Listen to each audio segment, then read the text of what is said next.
Hello, and welcome to the Science Fiction and Fantasy Marketing Podcast, the show where we help you establish your author brand, increase the size of your audience, and sell more books. I'm Lindsay Baroker, and I'm here this week with Joe Lalo. Hi, Joe. Hello. And Jeff is out of town again this week, so it's just the two of us, but we have a great guest for you, Kevin J. Anderson. You may have read his books. I read his Star Wars books many moons ago. And today we're going to be talking to him a little bit about some of his new projects, what he's kind of seen in the market and how things have evolved over the years that he's been doing this. And he's also got his own press. So we're going to ask him a few questions about starting up a press. Let me go ahead and read your bio here real quick, Kevin. Short version of it.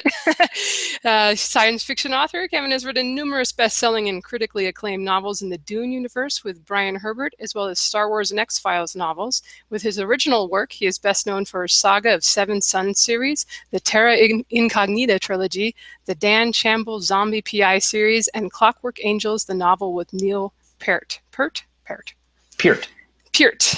He's from Rush, right? He's the drummer from Rush. Okay.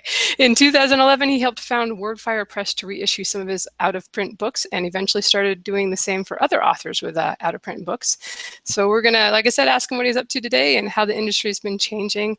But Kevin, why don't I let you talk and I don't know, you've been around for a little while in the publishing business, so tell us whatever you want to tell us about yourself and how things have been going. Yeah, well, back in my day, we had hot lead typesetting and movable wooden blocks. But no, really, the publishing world has, man, it's like Hurricane Katrina, just changing all over the place. And you have to be on top of everything because my first novel was published in 1988. And before that, I was published in some magazines, some short stories. And even before that, I kind of came up in the small press. That was what indie publishing is called now. Small press, we had everybody doing their little fanzines, and they were run off on either mimeographs or Xerox machines and stapled and mailed out.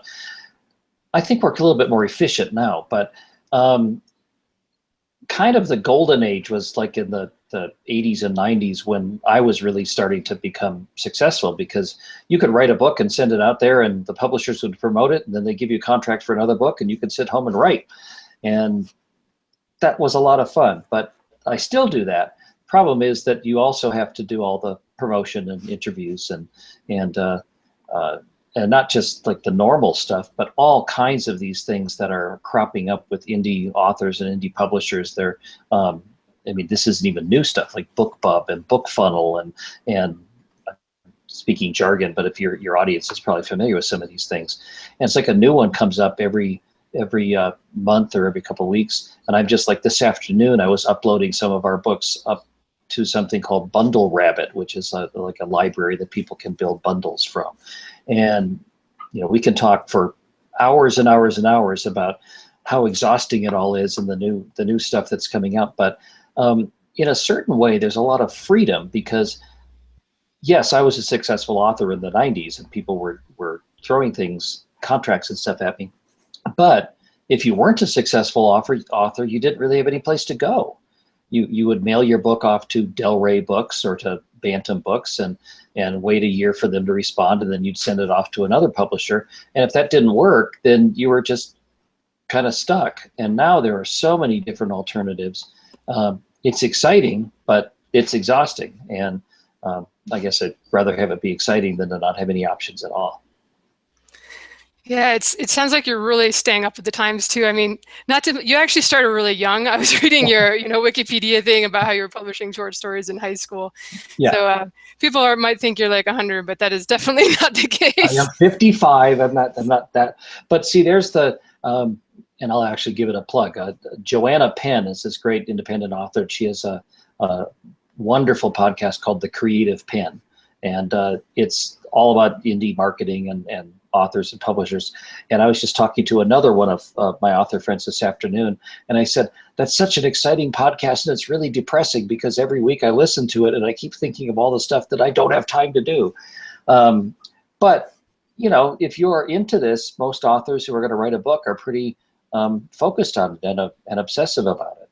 And you want people to read it, and I want people to read my books. And it's no different from me as a best-selling author than a person who's just publishing their first short story in an online magazine or something. So as a writer, you want to tell stories and you want people to read them. Definitely, and we're actually having Joanna on the show next week. We've done a project together, that's a great plug. I wasn't paid to get the plug, so tell her that I said her podcast was very depressing. That wasn't meant that way, but kind of let's get back to the core of it, though, because as a writer, you want to write something. You want to tell stories, and if all you want to do is write your own diary that nobody ever reads, okay, or write a blog, which is basically a diary, and for most blogs, nobody ever reads them either.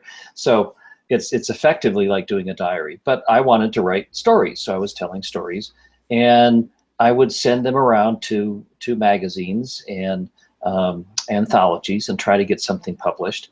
And I ended up, you made a point that I got published when I was in high school. My first publication was a junior in high school. But even by that time, I had 80 rejection slips. I had been sending things around and around and around. And there was a reason for it, because I was like in 10th grade and I couldn't write very well, but that didn't stop me from trying. And I kept sending them around. I graduated from short stories to novels, and then I sent novels around. And I sold my first novel when I was 25 to Signet Books, which at the time was Stephen King's publisher. So it was a pretty decent publishing house.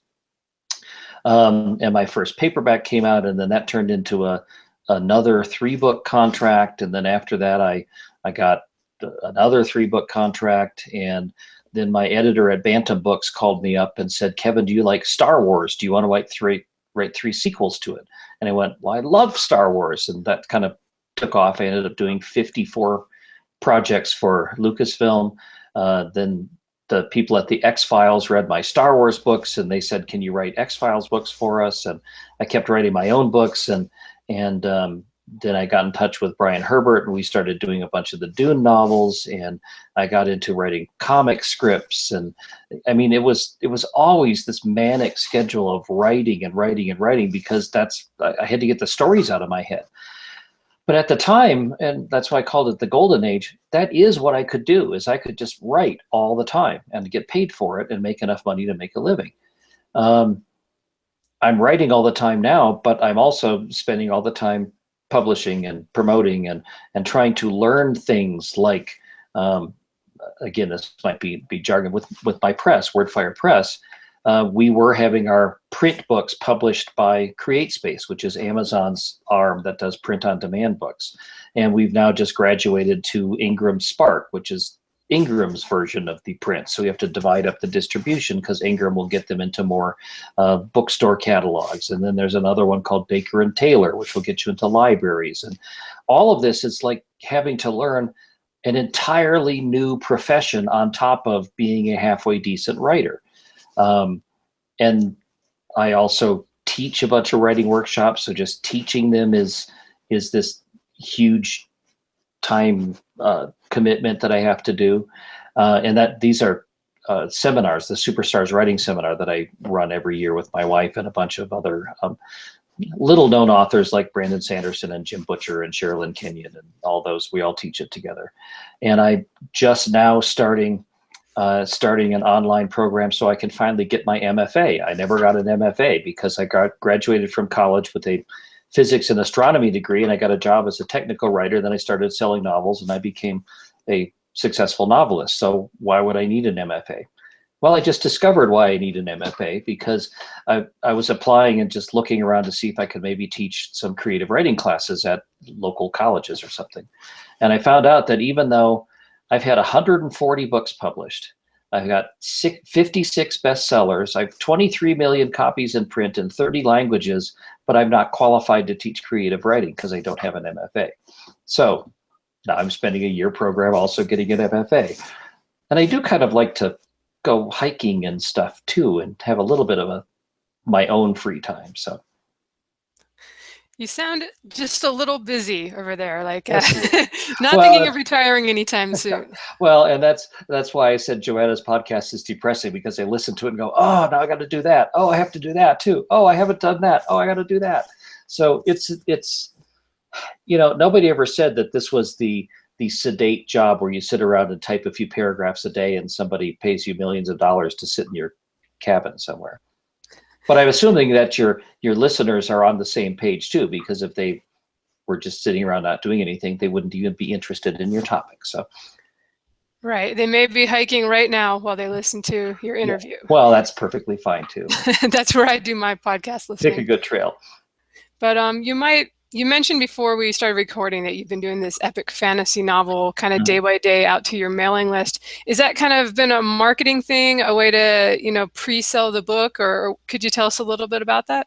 Well, sure. I've got last fall, the very last Dune book that Brian Herbert and I planned to do came out, called Navigators of Dune. And then we did 15 novels and over the course of 18 years. So that series is done.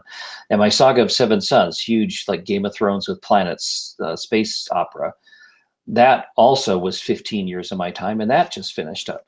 So I had to start something new because, I mean, what, am I going to relax or something? So I've developed this really big, epic fantasy series. And the first one is called Spine of the Dragon. And it's meant to be a continuing series, not a trilogy, a continuing series, kind of like the Robert Jordan or Terry Goodkind sort of truth books. And it's a big epic, and I've been plotting it, working on it, and I'm on a lot of social media, and I'm always either blogging or posting on Facebook or Twitter, just talking about the projects I'm working on. And a lot of people were really interested in this big fantasy that I'm writing, and I would talk about it. And then I got a crazy idea, or as the Grinch would say, a terrible, awful idea, that I'm writing this stuff, and I have a lot of followers. I also have a lot of writing students who are like interested in the process and the nitty-gritty part of it. So I set up a web page, like a subscription page, and on that, I started uploading my chapters every day as I wrote them. And I'm kind of well known for it. I'm a dictator.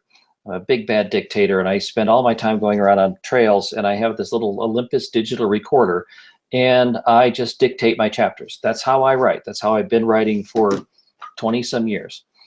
And so if you sign up at like the VIP level of this website, I was uploading every day. I'd come back in from the trail and I'd upload the 2 chapters that I dictated.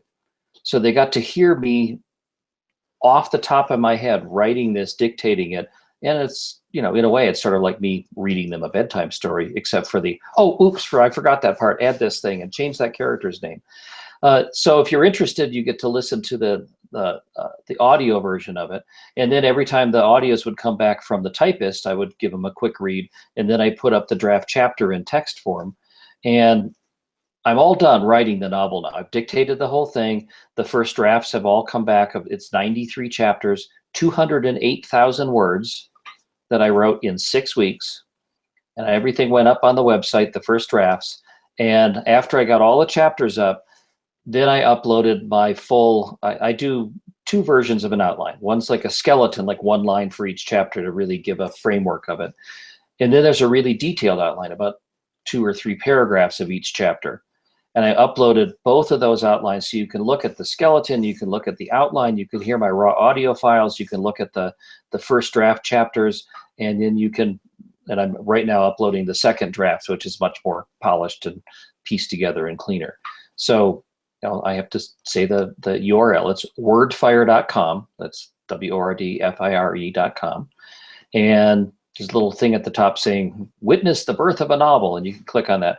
And if you just want to read the texts of the chapters that I've uploaded, plus the outlines, that's $30. It's basically you're reading the book and you're getting to read it 2 years before it comes out or whenever it gets published. But at like the VIP level, I mean, this is very much like Patreon, although I had really thought about Patreon when I was creating it. For the VIP higher level, it's like $150, but then you get all of the raw audios and you get all the chapters and you get your name and the acknowledgments, and you get a signed copy of the book when it comes out. So all of this stuff is kind of me putting it together and trying to do something different. And just the very fact of me doing this, there aren't many authors who will let you read or listen to their stuff the very moment it comes out of their head. Some people are a little bit touchier than that, but to me, it's part of the process. And granted, it's kind of like walking on a tightrope in your underwear, because you never know what things you might screw up that you got to fix later. But that's part of it. And I think that's pretty cool to let people have access to it. And of course, if it raises a little bit money that I will then turn into the Wordfire press to get more covers done or to get more bundles done or something, it all just goes back into the spin cycle. See how I write 208,000 words? I give answers that go on and on and on. That's all right. I was going to tell Joe you can go next with your question. You had one too about this. Wow. I do, yes. I got some. So you were writing this serial now. First off, it sounds like this is. I mean, our audience are chiefly authors, I'd say, and it seems like this has got a tremendous value for an author who, like, again, you've written a lot of books and very quickly. This peek into your process is almost as valuable as the enjoyment of the book itself. Well, I'm thinking it's like two different groups of people. One is just a group of my fans who want to read the book 2 years early. They'll be at the $30 level and they just want to read it. But if you're a writer, it's effectively like you're looking over my shoulder as I'm doing every bit of it. And I'll get off on a tangent here because I've got this right in front of me. I don't usually have my recorder here, but that is a technique of writing that I've gotten a handful of my writing students to do, and they all just love it. And most people think, well, I type on a keyboard and that's how I write. But one of the things, I give a lot of workshops and lectures on writing productivity. And for writing productivity, one of the things I say is, don't get fossilized. Don't get stuck on, well, I've always done it this way, there's no other way to do it. Everything that you use, whether you're using a keyboard, whether you're using a yellow legal pad and a ballpoint pen, whether you're using crayons on a white tablecloth, or if you're using a digital recorder, those are just tools to capture the words. And as the writer, you're creating the words. I mean, you want to worry about the fish, not the net you catch it in. And for dictating, I love to hike. I live in Colorado. I've got mountains all around me. I like to go out and see the waterfalls and the forests. And if all I could do was sit at my desktop and type, then I wouldn't get to go hiking at all, because I write like 5 books a year. So I found a way that I can do my writing and be out on the trail at the same time. And what I do is I outline, like I said before, and I'll take the outline notes for a couple of chapters, and I'll go out and hike 5 miles, 10 miles, whatever I plan to do. But the story's all in my head, so I'm just dictating. I will literally give the sentences that come to my mind. Now, what happens when you're typing, you're thinking up, well, let me put it this way. People have told me that it was so hard for them to dictate because typing is so much easier. Okay, think about this, because if you're typing a paragraph for your novel, what you are doing is in your head, you're thinking up the sentences that you're going to say. Then you're mentally breaking up those sentences into words and breaking up those words into letters and how they're spelled. And then your brain is sending signals to your fingers to make them move across a randomly arranged keyboard to reproduce those letters, to make those words, to make those sentences to show up on a screen. Whereas with my recorder, I'm thinking up the sentences and speaking them. That's one step. I don't have all that extra steps. So if you could train yourself to do that, I've had people that say that it's doubled their writing production. Now, I actually have a transcriptionist, a human that takes my files and types them. Dragon, naturally speaking, if you spend the time training it, can be very effective. I've got other people that have other voice recognition software. I know for myself, whenever I'm doing like a text message on my phone, I never type it. I just hit the microphone and dictate it, and then it transcribes it pretty well. Personally, I do like to have the human because she knows where to put the punctuation and the paragraphs and everything. Whereas something like Dragon Naturally Speaking, you have to specifically say period, close quote, new paragraph. And that breaks my flow. Like when I'm out hiking and I'm in the middle of a giant people fighting the dragon with crossbows and torches and stuff. I'm into that scene, and I'm just, all I want to do is just talk aloud, and I don't want to be jarred out of it every time I have to mention a new paragraph or something. So, but whatever, I just recommend that don't think that the only way that you can write is the way you've always written.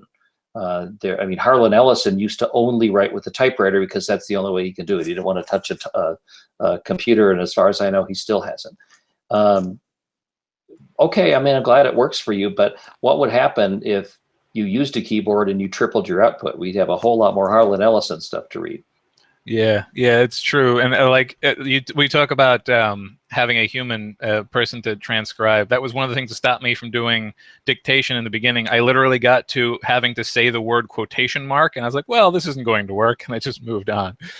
But I'll have to. Well, but there's a shot later. Even if you really want to get it as down and dirty as possible, if I'm dictating a chapter, which is say a 2,500 word chapter, that's about like an 18-minute recording. Okay, and I type fast enough that if I do it myself, that 18-minute thing, I could probably transcribe it in a half an hour myself. And in effect, even if I'm transcribing it, which look, I hate to do it. I don't like to transcribe my stuff, but I'll do it if I have to. I can effectively do my first edit then, because as I'm transcribing, I go, well, that sentence is kind of clunky, and fix it. So it's not really wasted time. So even if you can't find a typist, or you don't want to say open quote and close quote and stuff, you can just dictate it and transcribe it yourself. Because I find that as I'm walking, just the physical movement helps kind of get me into the zone, so that I hate to sit in a chair and type and I'm looking out. It's like the kid with chicken pox looking outside at everybody else playing out there. And I want to be able to move and be inspired.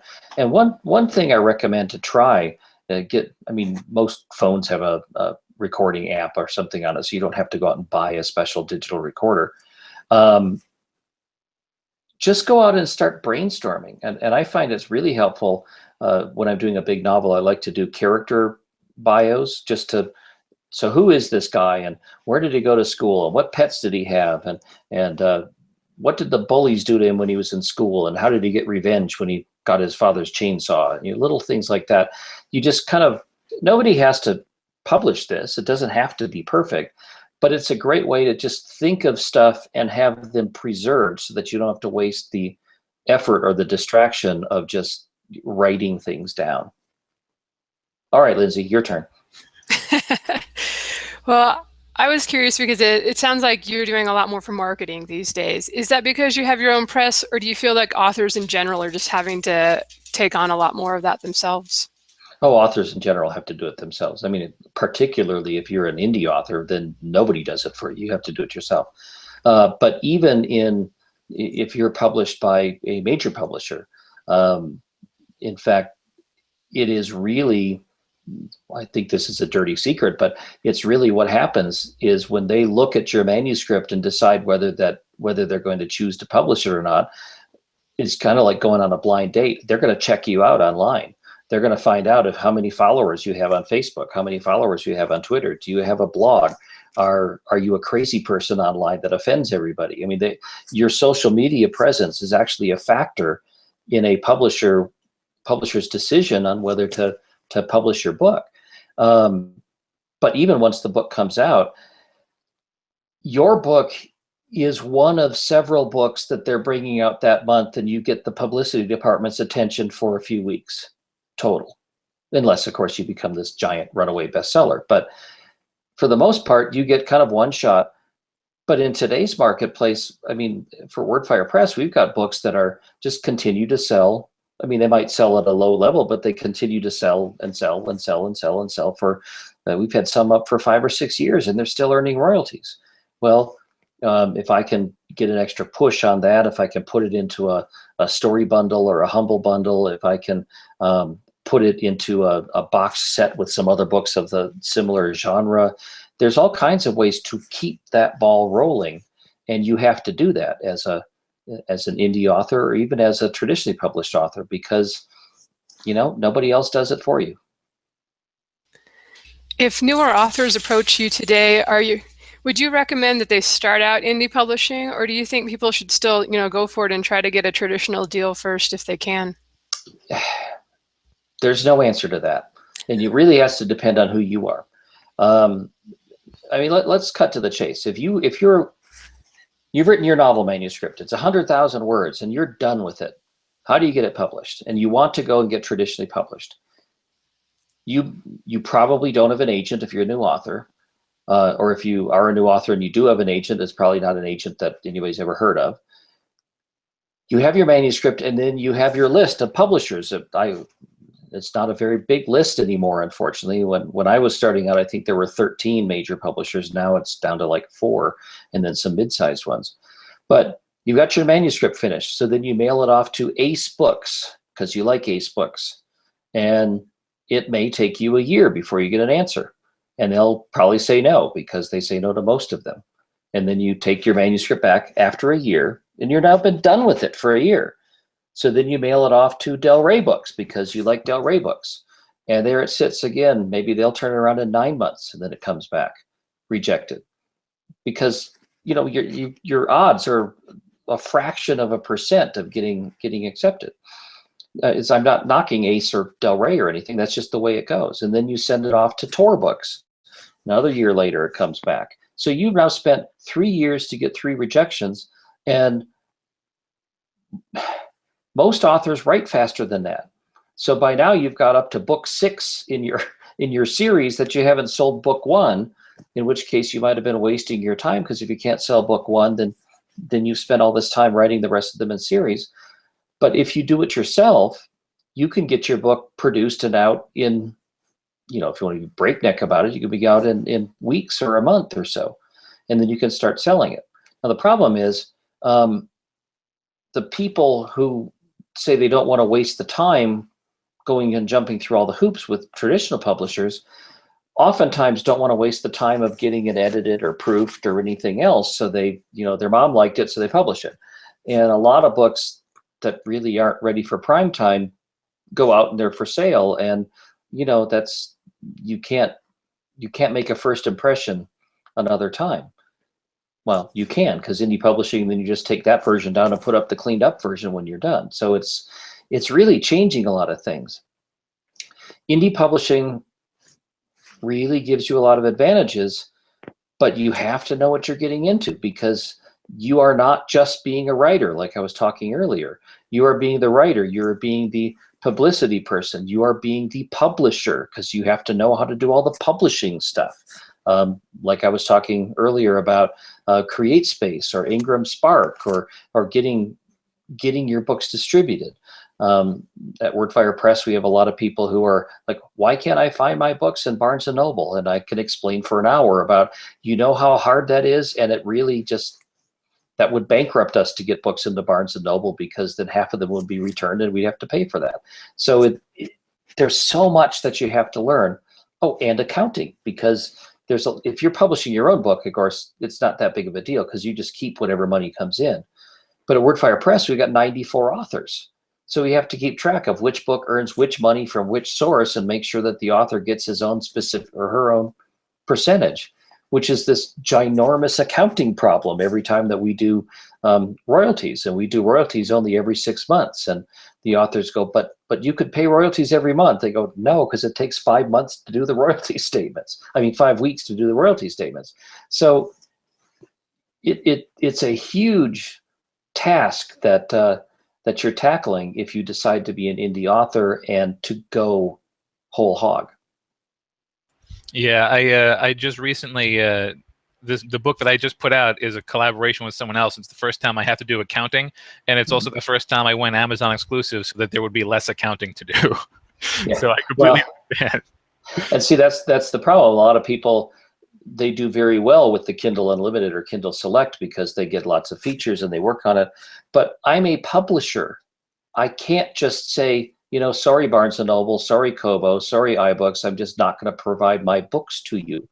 And so, that's an ethical thing for me. I just can't conceive of publishing books and not allowing them to be sold in other venues. But we have a lot of our authors that publish their own books as well.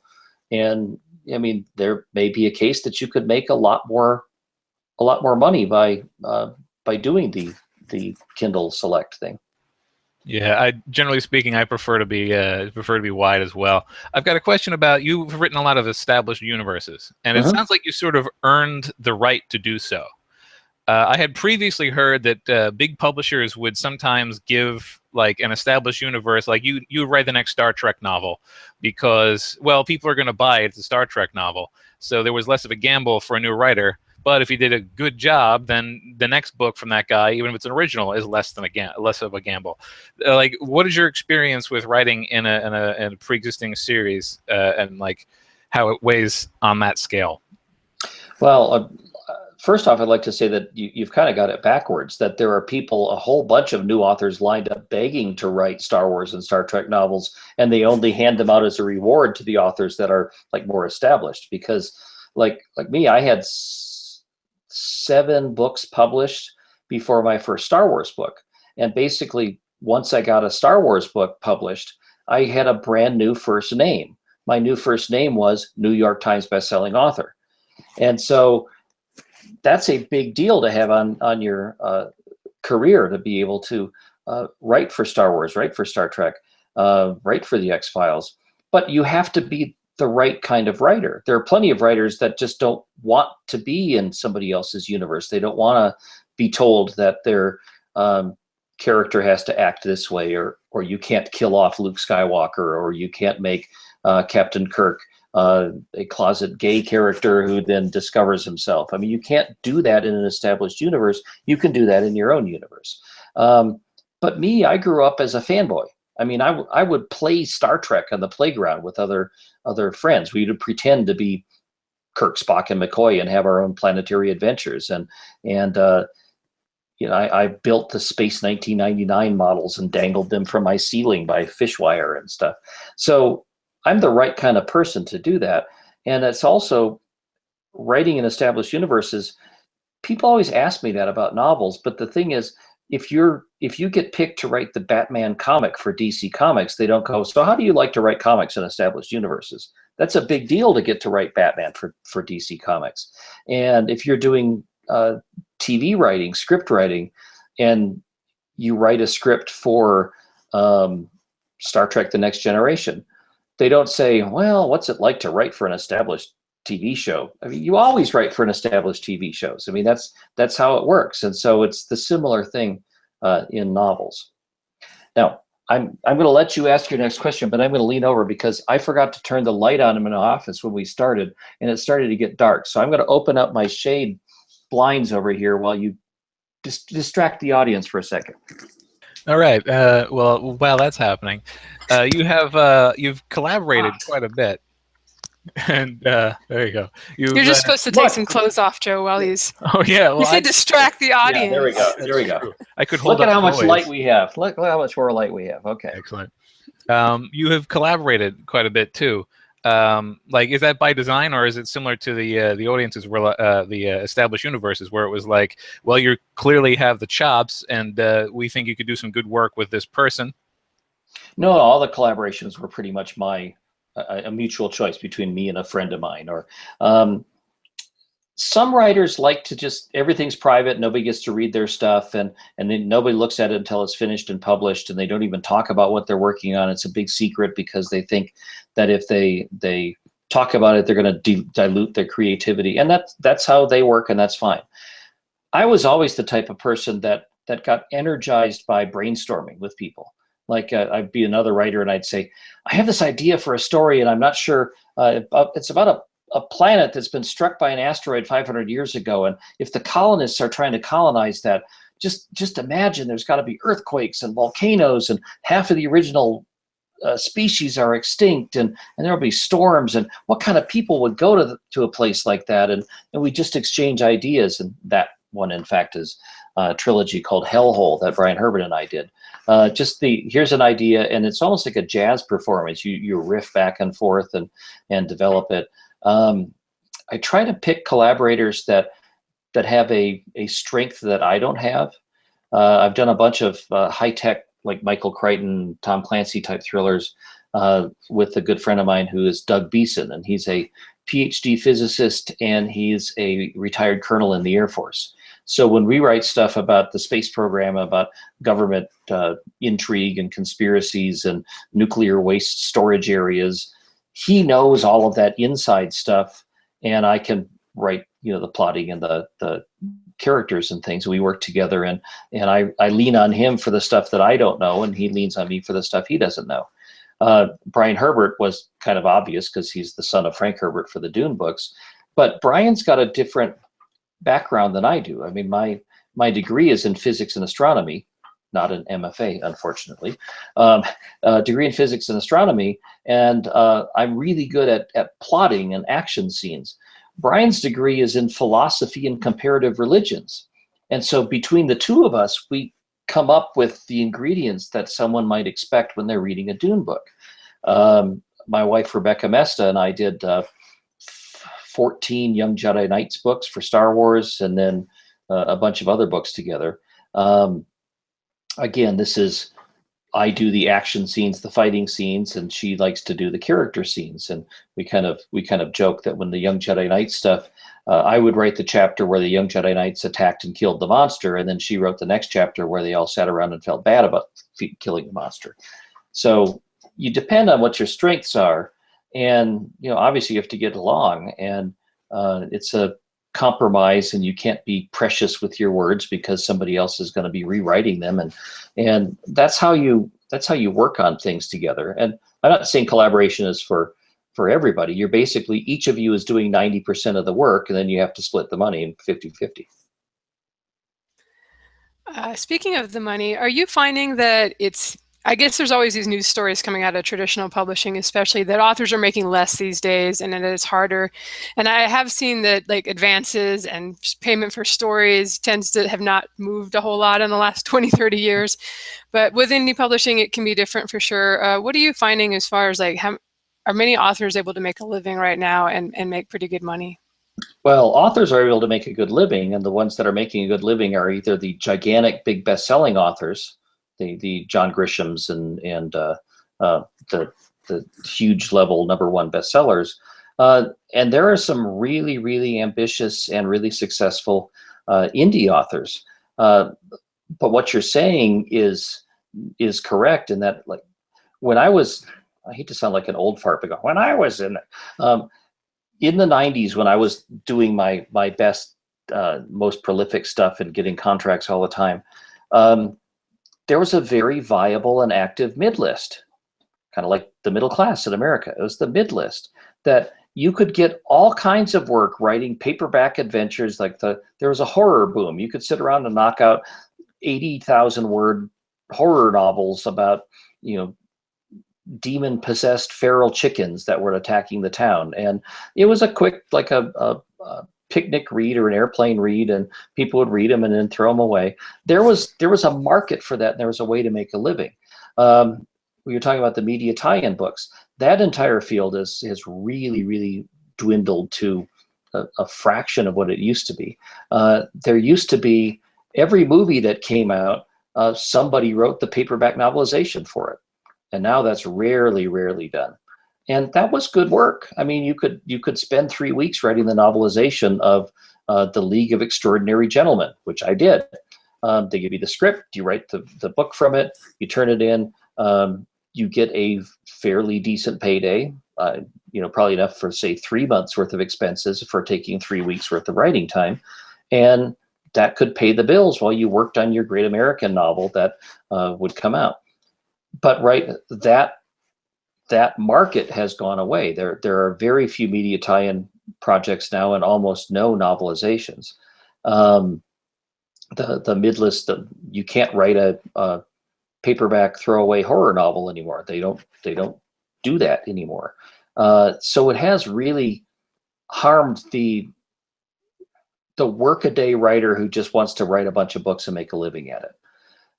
You either are very successful or you don't quit your day job. All right. Well, we have a lot of indies inspiration. Sorry about that. No. I mean, we have had a lot of successful indie authors on here who are doing very well. So, But here, there's let some me, encouragement. yeah, but this is an important part though. With traditional publishing, when you would get a decent advance, you could at least, that was stability in your life, because if you had a couple of books under contract, you knew that you had this guaranteed money coming in for whatever, a year, 6 months, 2 years, whatever. In fact, that's why I often had signed so many 3-book contracts, because then I at least had guaranteed income for a certain amount of time. Indie authors, they have the opportunity to make a fair amount of money if they hit it lucky and they get the right keywords and they do everything right, they push it and promote it. But there's no way you can plan for that. How do you plan your family household budget for the next year if you are just about to publish your first indie novel? You have no idea whatsoever how much money you're going to make. You might make a lot, you might sell 3 copies. So it has to be like supplemental income. Don't quit your day job and count on it until you've actually got enough money in the bank to live on it, or you have been wise enough to marry a very wealthy spouse who lets you write. That's another technique you could follow. That's one of the problems with indie publishing now, is that there's no stability and you can't plan on it. Whereas if you signed a book contract, you did at least know how much money was coming in. Yeah, I definitely had a lot of novels out before. And I waited for the income to be steady for a couple years before I said, okay, this is the new day job. Mm-hmm. But we wanted to ask you a few questions about your press too before we let you go. It sounds sure. like you just started that to basically publish your out of print stuff, and it's really grown from there. Could you talk about like what inspired you to do that and to start taking on other authors? Well, it was an accident, really. I mean, I was sort of a stick in the mud holdout, because this was like 2010, and a bunch of my writing students and other people were, Kevin, you should put up Kindle books of your old out of print books, because I was a prolific author. And again, back in the old days, you'd write a book, it would come out and it'd go out of print in a couple of years and it would never be reprinted. So I had a lot of books that I owned the rights to, that I now had a lot of fans who had never had a chance to read those books. And I kind of resisted, because for the longest time, ebooks were like video telephones. Everybody said that they were the next big thing, but then decades went by and they never actually happened. And like I remember it was Stephen King did a electronic book that you could get on your floppy disk for your computer, and you could put it into your IBM Peanut Junior disk drive or something and read it. And they were interesting things, but it never really took off. But finally it did reach a critical mass. And I had one of my writing students, Scott Nicholson, who's a fairly well-known horror author. He finally said, Kevin, I want you to put these up. Give me the Word files that you have, and I'll just format them and put them up as Kindle books for you. And I said, sure, whatever. We had terrible covers and the formatting wasn't all that good. And he put them up there. And these were books that, now very obvious with the numbers. When I was a new writer, when I sold my first novel to Signet Books, I got paid $4,000 for it, and it never earned its advance back. That's what you got paid. And in fact, it hadn't changed all that much over decades. Well, then we put the Kindle version of it up 20 years after it was out of print, and we made $4,000 in like the first year. And I went, okay, this is a good thing to do. We rapidly put up all of our other old backlist things. And I knew a lot of author friends who were in a very similar situation, that they had old out of print books that they wanted to see back up, but they didn't want to bother with the learning curve. They didn't want to figure out how to do it themselves.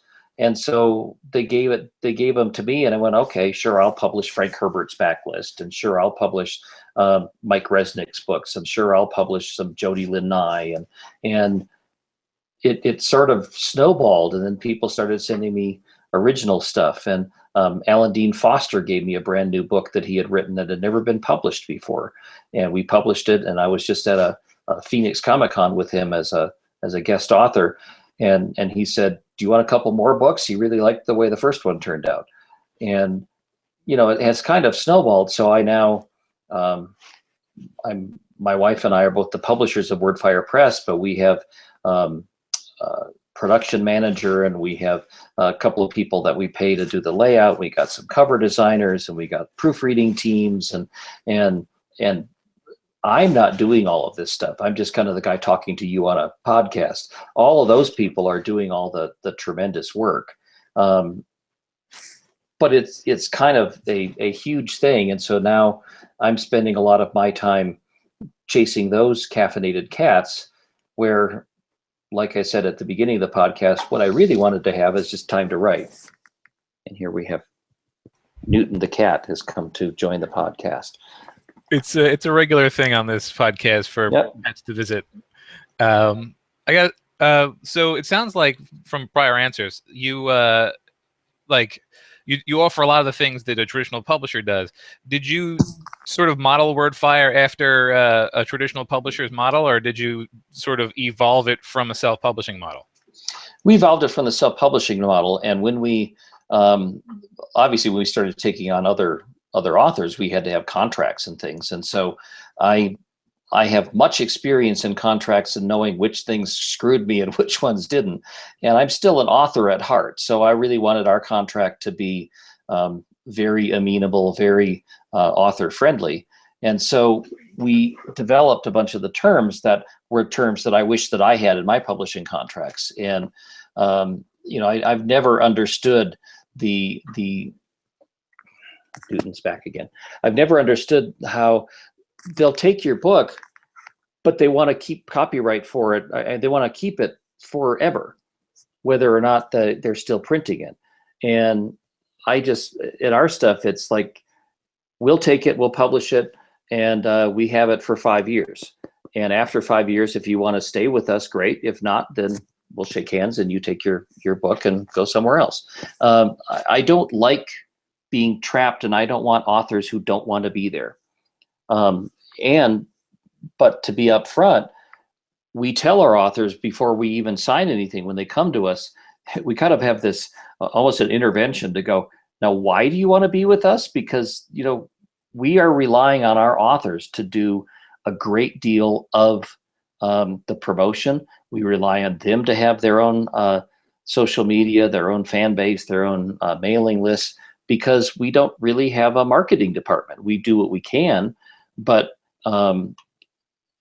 if you're just going to sit back and not help promote your book, then you're probably not a good fit for us.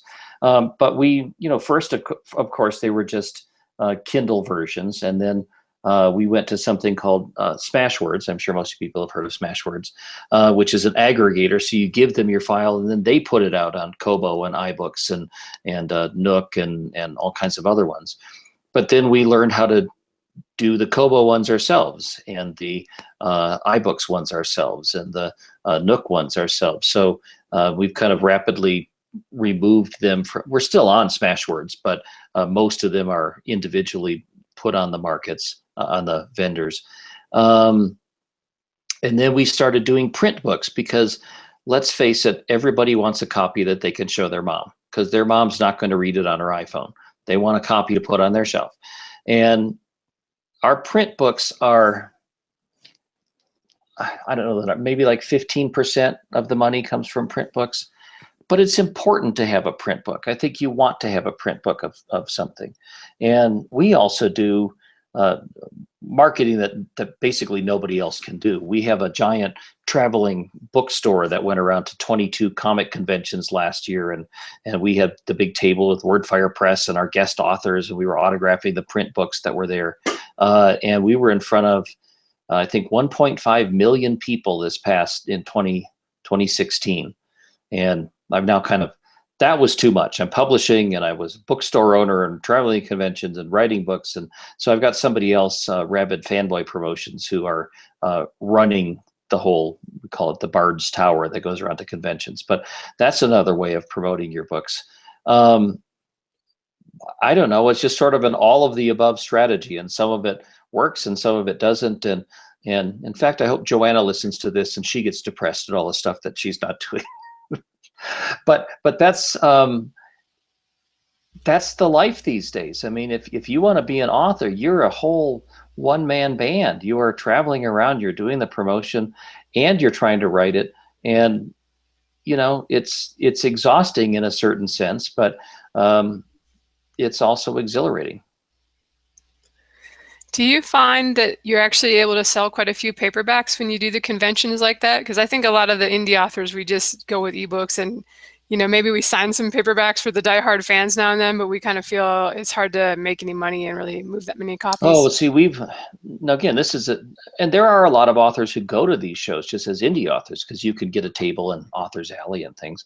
And a lot of the ones that are there, they'll sell 50, 60 copies of their trade paperback. And, you know, if you get on CreateSpace and you have a trade paperback that's priced at $15, which is a typical price for a trade paperback, CreateSpace, that book probably costs you $4 to print, so you're making $11 a copy, and if you sell 50 of them, that's $550 that you just made. It's enough to pay for your table or your meals or whatever. But again, there are people that set up tables at farmers markets with their book, and here's the thing: when you're doing something like that, you are an author. And people who are there at the farmer's market to buy zucchinis see somebody there who's published a book that has their name on the cover, and you might as well be Danielle Steele, because they've never met an author before, and there you are. Sure enough, you've published a book. They don't know anything about CreateSpace or Ingram Spark or print on demand. They just know that you wrote a book and it's published and you have your name on the cover of it. And now they're going to get a signed copy of it. So that's one way of selling it. But, you know, you can also ask, is it profitable to be doing smaller book bundles? Is it profitable to be putting your books on these smaller aggregator sites? Is it profitable to all of these things? I don't know. I mean, we haven't had a whole lot of luck with our audiobooks. We've made some ACX audiobooks that take kind of a lot of time and effort, and you put them up and we don't make that much money on them. But I know other authors that are just bringing in bushels of money from their audiobooks. So figure out what works for you, figure out what you like to do, and then work 29 hours a day. Yeah, sounds like good advice, and getting those extra hours is no problem, I'm sure. Yeah. But we've actually got some folks watching, about 25 people. Thanks for coming, guys. And yeah. Craig was wondering, with your press, if you, it sounds like you're kind of working with established authors right now, but do you ever take unsolicited submissions? And if so, what genres are you mostly dealing with?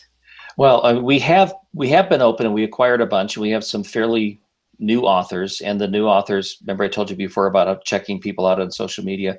We get a new author and we try to find out, okay, how much is this person going to be able to promote the book? And if I believe that they can promote the book and sell enough copies to pay my production costs back, then we'll often take them on. A lot of times there are these people that have worked with us at our booths at the Comic Cons, and I watch them, and they're real hucksters, and they can sell their book, and they're personable, and people are listening to them on panels, and so that really helps. Obviously, I would rather have a book by Jim Butcher than somebody I've never heard of, but you know, that works too.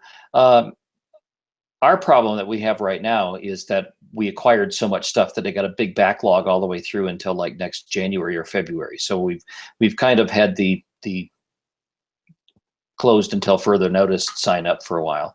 But we do take unsolicited submissions when we're open. But it's sort of my core genre, science fiction and fantasy. Everybody seems to be sending me urban fantasy now, which there's only so many female werewolf detectives in New Orleans that I can publish. And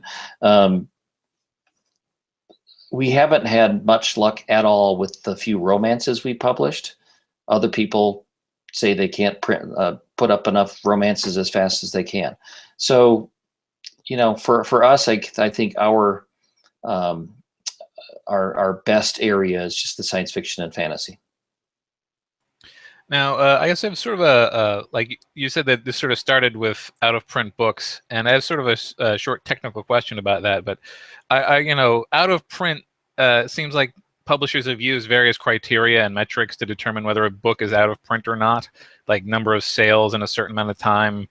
Like, and now there's ebooks, which I think has probably changed the formula. Like, so how has a book become out of print these days? Well, the definition has changed over the years. I mean, it used to be obvious if you couldn't buy it anywhere, then it was out of print. But then they kind of got sneaky in like the mid 90s where they went, well, if I put up an ebook file, then it's in print, and then they would never relinquish the rights.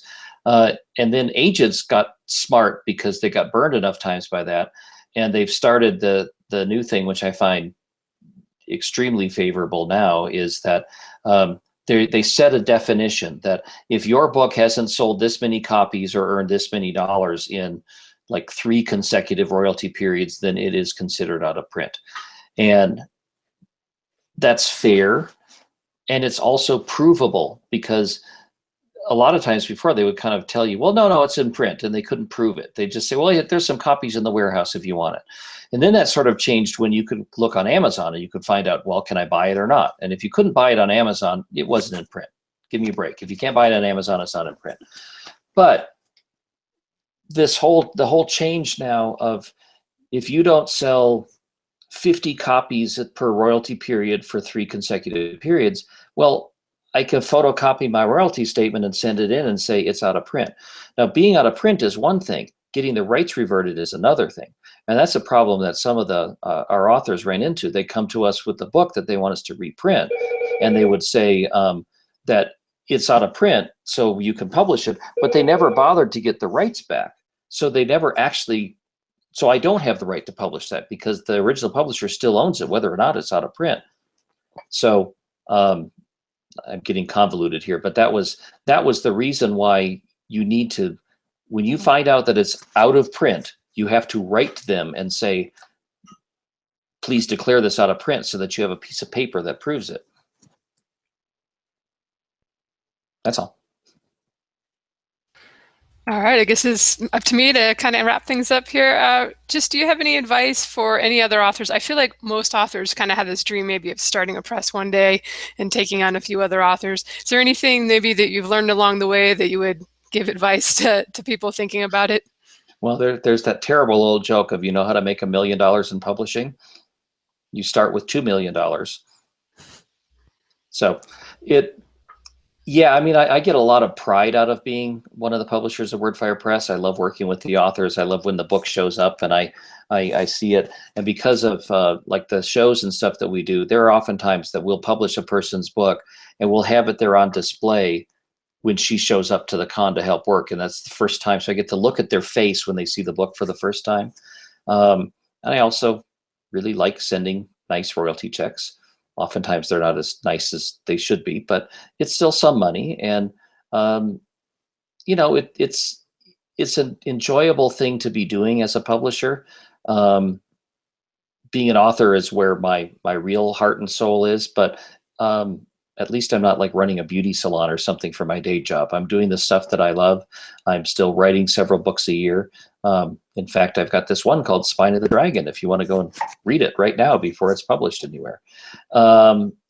It's just, you have to have a lot of energy. If you're a lazy person and you just sit around and expect people to do things for you, you might want to look into a different profession.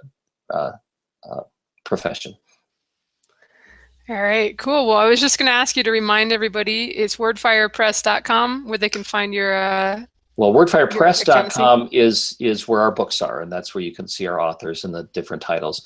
It's just wordfire.com is where you can, I've got my blogs up there, and that's where you can look at The Spine of the Dragon. It says witness the birth of a novel, and click on that link and it'll tell you what you need to know. So hope you'll check it out and see what my first drafts look like. All right, awesome. I will get the links in the show notes there. And this is episode 138. You guys can come by marketingsff.com if you want to check out the links, or just go straight to Kevin's site. And since we mentioned Joanna today, we will be recording at a different time next week since it's a holiday here in the US. So we'll be on the 5th on Wednesday at 12 p.m. Pacific, 8 p.m. in the UK, just in case anybody wants to stop by live, but we'll be in the usual spot after that. Thank you for joining us tonight, Kevin, and thanks for listening, everyone. Thanks. So long, everybody.